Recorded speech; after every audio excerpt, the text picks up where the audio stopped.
It's Thursday. That means one thing. It's time to catch up with our friend Niko Moreno from Pulso Sports, and El Rolo NW is on the Twitters. And Niko, it is, as always, my friend, great to have you here for another Thursday visit when we take the tour around Major League Soccer.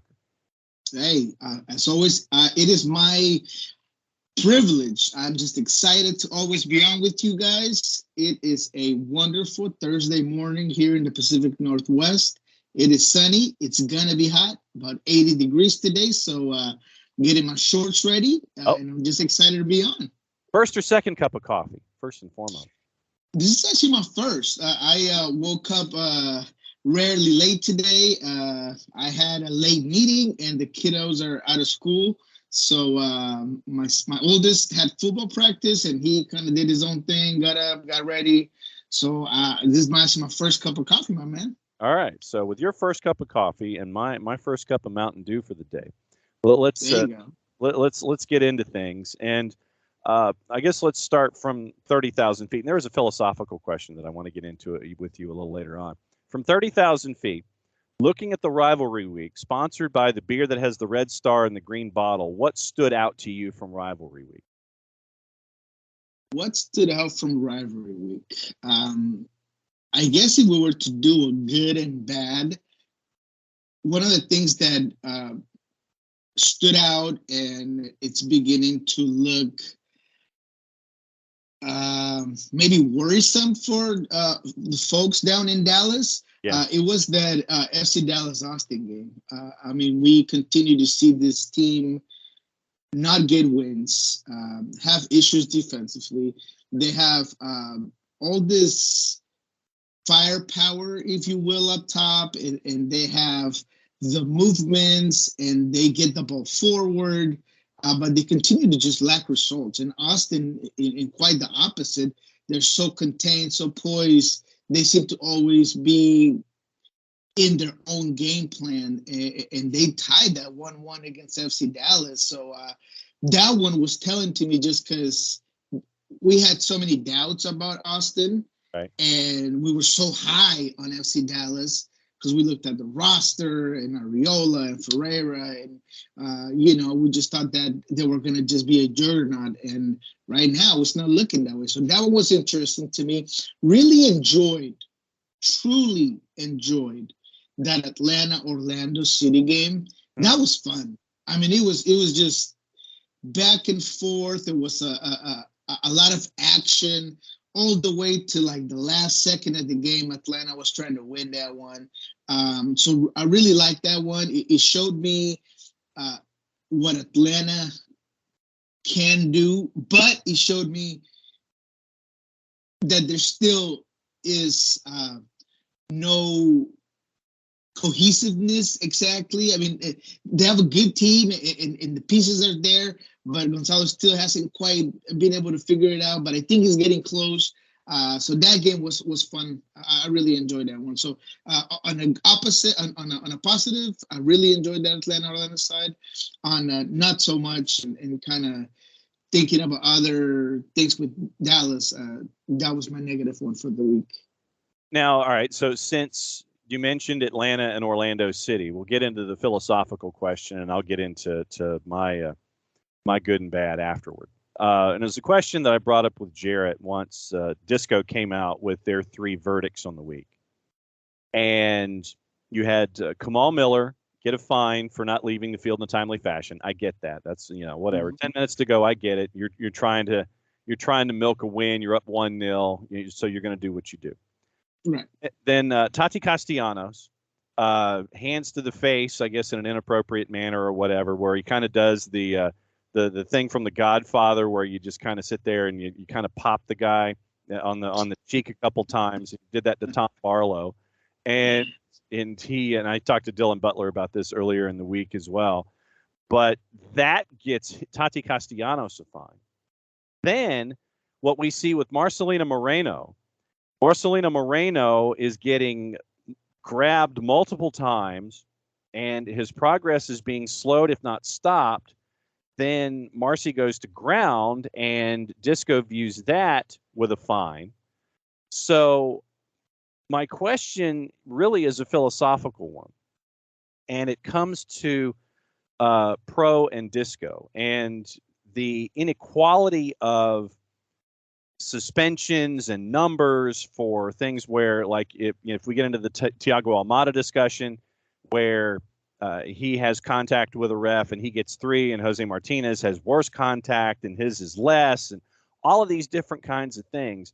When it comes to the cause and effect of pro and disco, how do we make it better to where it's more uniform in punishments, and we're not having these Wednesday news dumps or Friday news dumps for things that seem completely and totally just illogical when it comes to either administering a punishment or giving a length of a punishment that isn't uniform with others? How would you, as king of everything, make this cause and effect relationship with pro and disco one where it's integrating more common sense than it seems to be right now?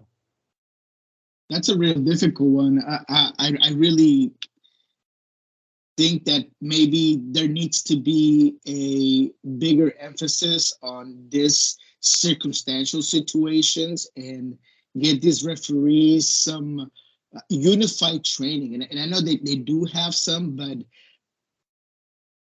it is so difficult. And me having friends who are referees at a pro level in South America, at a semi-pro level here in the United States, I know that the speed of the game is one thing, the emotions that are going through at that moment. But at the end of the day, and I've had quite a few people, as I mentioned, that they do this for a living, tell me emotions get high and egos get in the way. And sometimes it blinds them and it blinds, us, I guess, in general at times. And there needs to be a bigger a better way to train these referees on specific circumstantial things, so they could be standardized across the league. Because you're absolutely right. I mean, when it comes to one game and another, and one referee and another, we can see the exact same circumstance, the exact same thing happen. And depending on how that context happened, or how maybe the very couple of plays before that have occurred, the decision making is very different.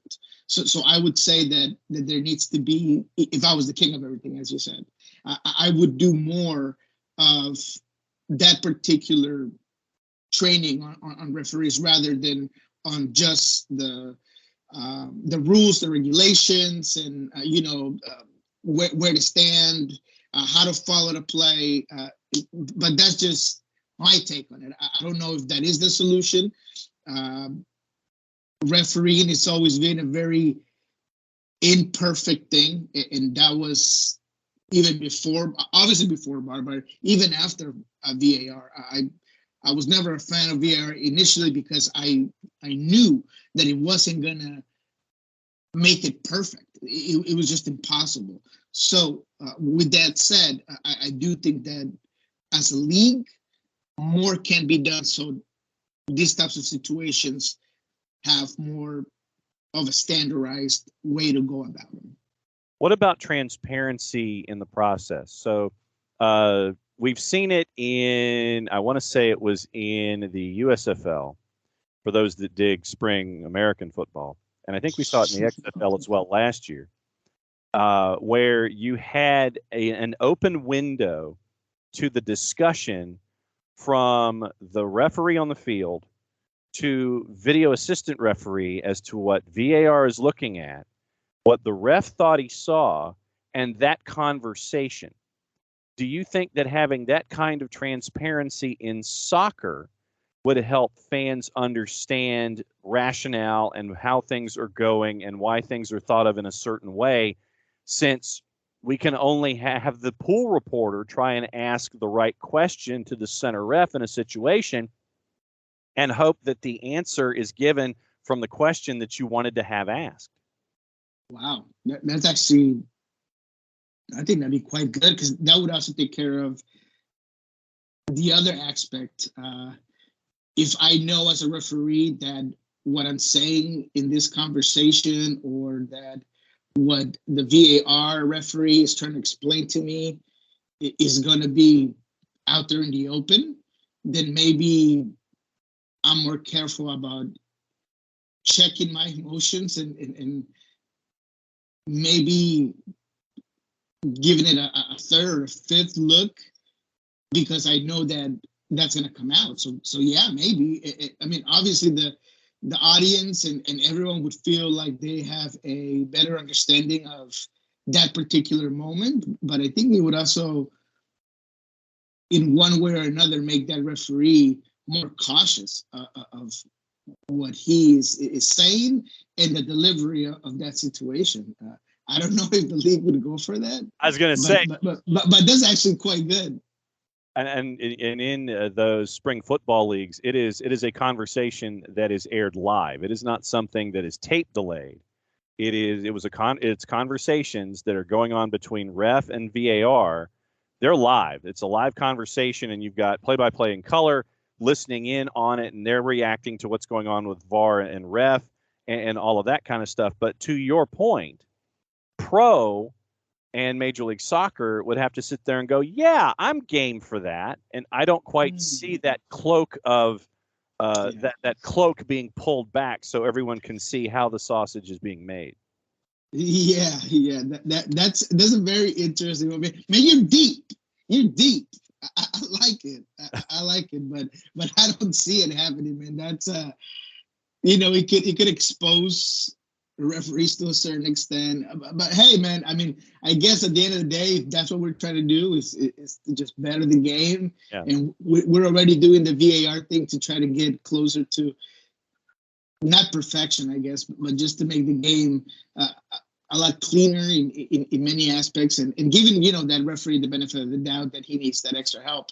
But yeah, man, I'm game for it. Getting back into the week that was, before we get into the week that will be. Now, I know that you've spent some time keeping an eye on Seattle, and right now this is not the club that won CONCACAF Champions League. This is a team that's really going through a hiccup right now, losing in Chicago 1-0, and I know that you've spent some time around the club this week. What has the vibe been with a club that has lost 4 of 5, 3 in a row, and are still only a point out of the playoff picture? Yeah, I mean, look, it's there's no panic. First of all, nobody's hitting the panic button. It's not a good streak. There's definitely a slump. If I had to point out at one particular thing that this team's not doing, that they were doing in CCL, it would be the fluidity of transition, the precise movements off the ball. And I asked Brian Smetzer about that first pass once you regain possession. It seemed like in CCL, and this a lot has to do with Joe Paulo not being there. He's such a key component when he came to that. Is that first pass was a line-breaking pass. It was forward, it was breaking pressure, and it was getting either Christian Roldan ahead, just head on into the final line, while Raul Diaz or Niko or Rusnak were pushing right after that. That's not quite there at this moment. And he talked about it a little bit this week, and that they needed to get better at transition. That was one of the very first things he talked about, what the team needs to do to improve. But I also know this, and this is the quarrel, if you will, of fans. Fans believe, this team is Brian Smetzer is neglecting the fact that the team is in a slump, and they're not doing anything to get better, and look, there's no new pieces coming in, and they're just hanging out. They're just hanging the cleats because they won CCL. No, guys, this team just knows and understands that these types of situations happen. If you look back at the last 3 years, 2021, 2020, 2019, when the team won the MLS Cup, they've gone through slumps, whether it was 5 games or 6 games, or there seems to be a point in the season, every season, where I'm hearing these same comments and I'm asking Brian those same questions. Hey, what needs to get done? What needs to happen? And he always provides the same answer because there's a systematic way of how he approaches the game that it's going to work, right? I got experienced guys. They're going to get it together. We're going to work on our attacking movements. So it is a balancing act of knowing, having confidence in your team for one, knowing that these types of things happen and that you have the talent that is going to get you past this slump and that it'll eventually get you to the playoff line, but also trying to figure out how to put your players in position to succeed and making adjustments so that what we just talked about, transition, finishing, movement off the ball, that gets better. There's a little bit of defending too, and he mentioned that, Brian did this week. There's a little defending, sometimes a little bit of ball watching in the back line. No active defending is something that has been a common denominator in the losses. So to conclude it all, this team has some issues, partially because of some injuries, partially because of just the inability to kind of play with the same manner that they did earlier. But the losses haven't been bad. And if you look back at the Chicago game, it's not like they got super dominated. If you look at that Nashville game, yes, they had a lot of trouble getting out of their own third, and you had some rotation, and there were some issues. But eventually, Daniel Leva comes in, and the team looks better. So there's never been, in this streak of losing 4 or 5, there's never been a moment where you're like, man, Seattle's getting completely dominated, destroyed. So just have patience. These teams knows and understand what they need to do, and they're going to get out of it. They're going to get out of it. Also on the board out west, RSL continues what they're doing. Sporting Kansas City still is hurting at the bottom of the table. And saying Sporting Kansas City, Peter Vermes on the bottom of the table is not necessarily a sentence I thought that I had in my LaRousse. LAFC wins at Nashville 2-1. Chiellini said it was hot in Nashville. I think that Texas tour in September. You thought that Nashville was hot and thick in July, sir. You go to Texas in September for those 3 matches that are there for LAFC.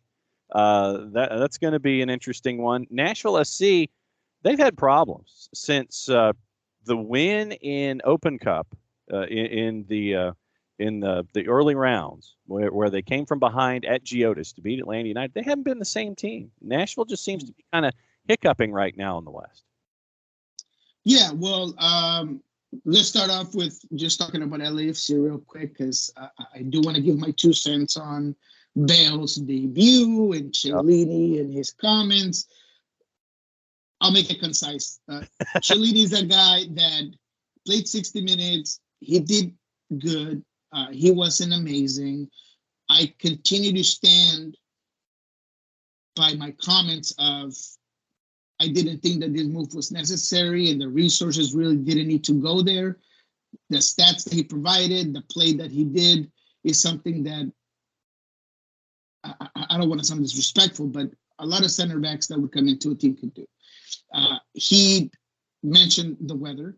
He mentioned transition and how counters happen so much in MLS, which leads me to believe that, and if you see this game, you can see that he struggled to kind of move around and get there. He's obviously so smart, so talented. His soccer IQ is off the charts, so that helps him out. But LAFC obviously brought him for one reason and one reason only, and that's to put him in certain specific games in the playoffs.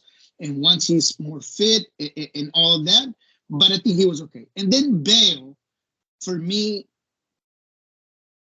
continues to be an issue for this team, and I think it's gonna backfire. And that's my opinion. They're forcing him in this lineup.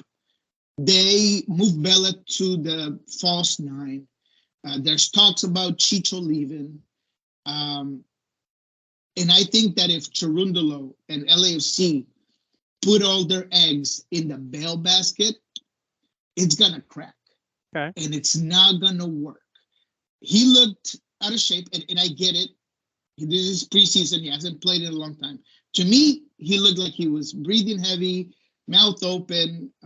He gave you a little back heel, yes. But other than that, he didn't really affect the game. They were forcing the ball on him. He kind of touched it up a little bit.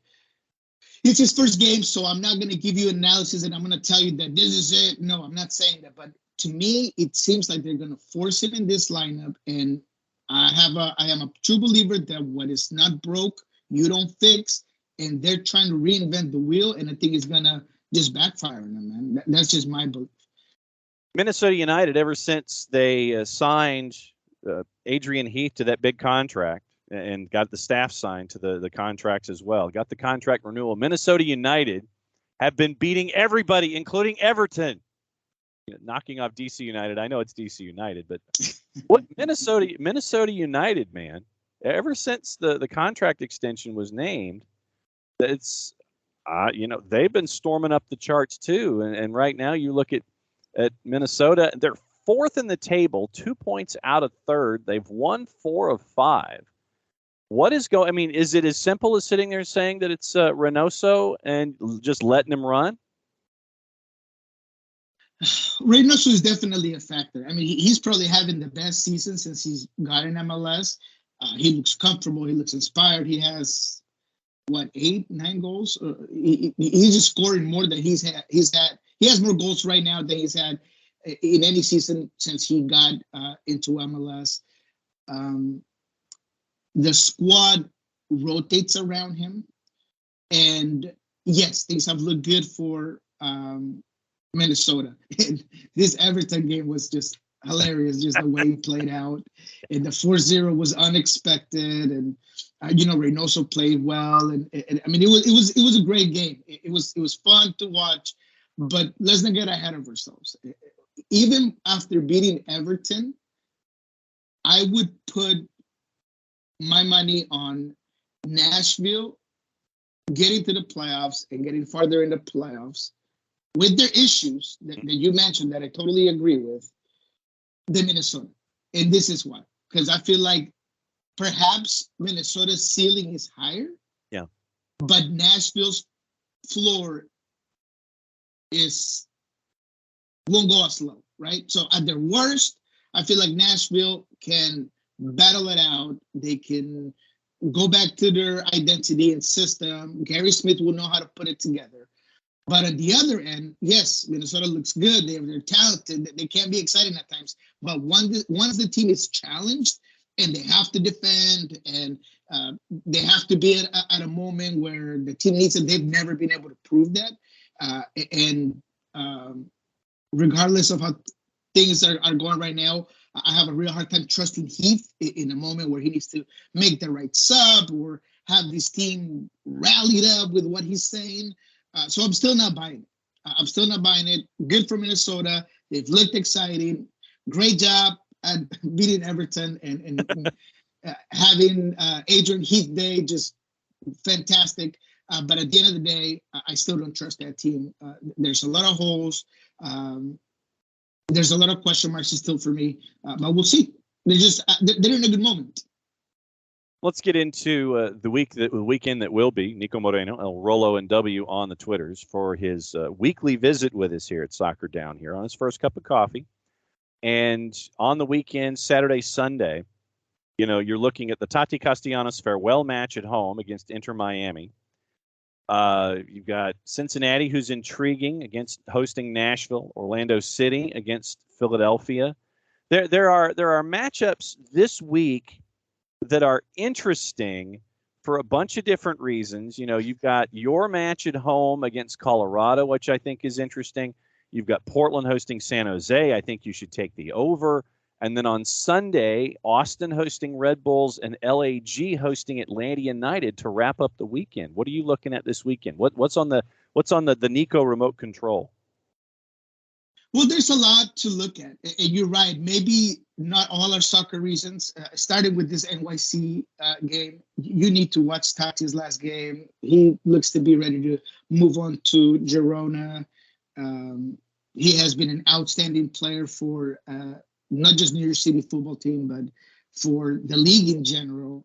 He's always exciting to watch. In his last game, either he knew or I mean he probably already knew, of course, but he just looked inspired. I mean, the way he was playing, trying to do bicycle kicks and getting around defenders. I mean, he just looked poised. I think there's going to be a fun matchup against a Miami team that, yes, they got smacked down by Barcelona, big surprise. But that in reality, in the true sense of Miami, they look better. And that win over Charlotte was impressive. And Pozuelo showed you what he can provide when he's on. Because that first maybe 35 minutes, he wasn't on. He looked uncomfortable. He wasn't quite there. Obviously, defensively, there's things that he cannot do. But once he got on the ball, once he started distributing, once he started really getting those associations in the middle of the field, and he found Gonzalo Higuain a couple of times, and he just looks like he can make this team better. So I'm excited to see both of those things. One's another Pozuelo game, what Miami can really do, because this is a standard, right? NYC, New York City is a standard of where you are. How much can you really do against a very good team? And then just Tati leaving is exciting. I think New York is going to struggle without Tati. I don't think Eber or Talis Magno or anybody that's in this roster could really do what he did. So we'll see what happens. But I'm very interested for many reasons on this particular game. I want to see Columbus, New England.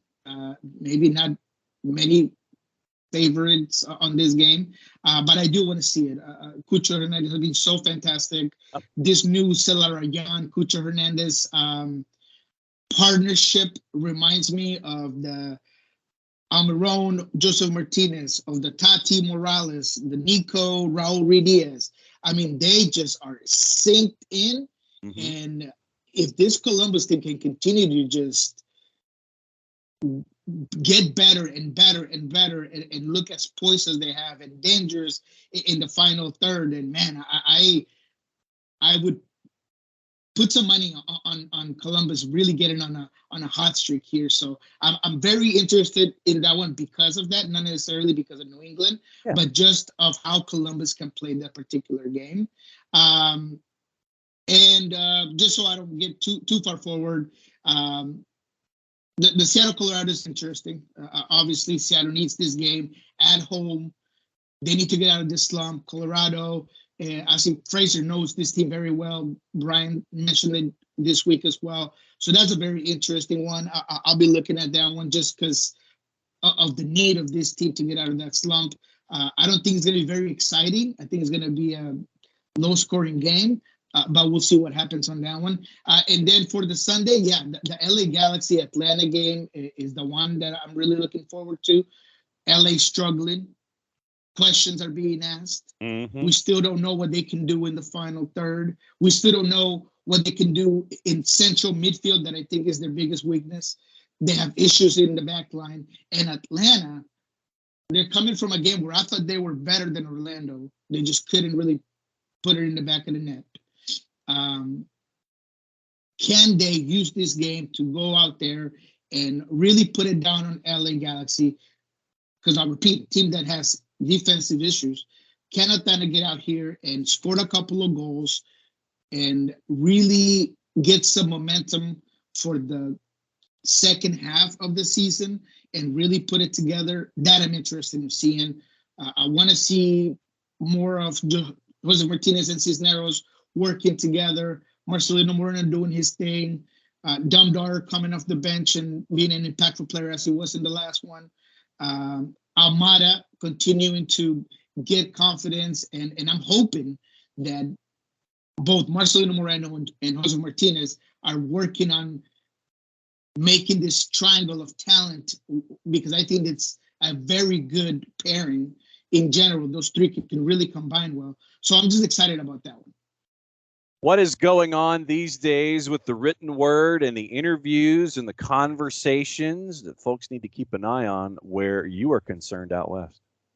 Absolutely. Well, this week we got this Colorado game. We're excited to hopefully get a couple of interviews after the game, perhaps with Diego Rubio in this one. He's a Chilean forward that it's always hard to play against, and I got a setup interview with him, so keep an eye out on that. This week, there's actually a lot of content.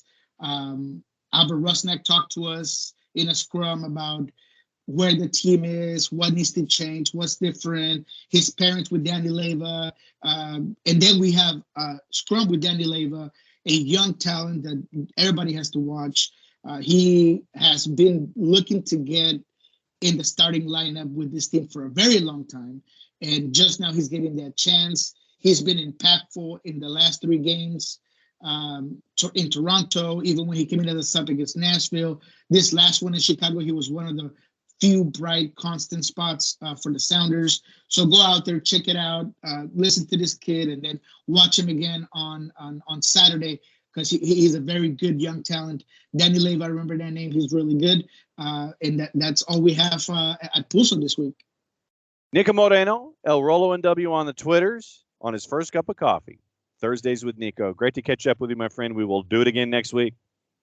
Yes, sir. Have a good one.